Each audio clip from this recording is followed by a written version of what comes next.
এই পাগল করা গরমেও যে কারোর ড্রাই স্কিন হতে পারে সেটা তো নিজের না হলে আমি বুঝতেই পারতাম না। তাই এই ড্রাইনেস দূর করতে নিয়ে চলে এসেছে একদম একটা সহজ ঘরোয়া উপায়। তো চলো দেখা যাক আজ কিভাবে আমি মাত্র একটা উপায়েই স্কিনটা পুরো অয়েলি আর চকচকে করে ফেলতে পারি।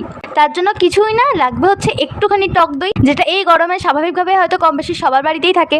এবার শুধুমাত্র এই টক দইটা নিয়ে উইদাউট এনি কিছু অ্যাড করে হাতের সাহায্যে টক দইটাকে পুরো মুখে ভালোভাবে অ্যাপ্লাই করে নিতে হবে। তো চিক্স, ফোরহেড, চোখের তলাগুলো ভালোভাবে আঙুল আর হাতের সাহায্যে মেসেজ করে করে এটাকে একটু ডলে নিতে হবে। অ্যাকচুয়ালি যাদের ড্রাই স্কিন, মানে যাদের স্কিন বেসমেন্টটাই ড্রাই, এটা শীত হোক বা গ্রীষ্ম, বেশি করে তাদের জন্য টক দইটা মুখের পক্ষে ভীষণ এফেক্টিভ। ব্যাস হয়ে গেছে আমার অ্যাপ্লাই করা। এবার এটাকে কিছুক্ষণের জন্য রেখে দিতে হবে, খুব জোর 5 থেকে 7 মিনিট। তারপর একদম নর্মাল ওয়াটার দিয়ে ধুয়ে চলে আসতে হবে। ব্যাস এবার দেখতে পাচ্ছ তোমরা গ্লোটা। এই গ্লোটা একদিনে কিন্তু হবে না, সপ্তাহে অন্তত 2-3 বার তোমরা যদি অ্যাপ্লাই করো এর এফেক্টটা তোমরা অবশ্যই দেখতে পাবে। এটা হচ্ছে স্টেপ 2। এটা গেছিল নর্মাল একটা ক্লিনজিং পদ্ধতি, আর স্টেপ 2টা আছে পরের পার্টি। দেখতে হলে চ্যানেলটা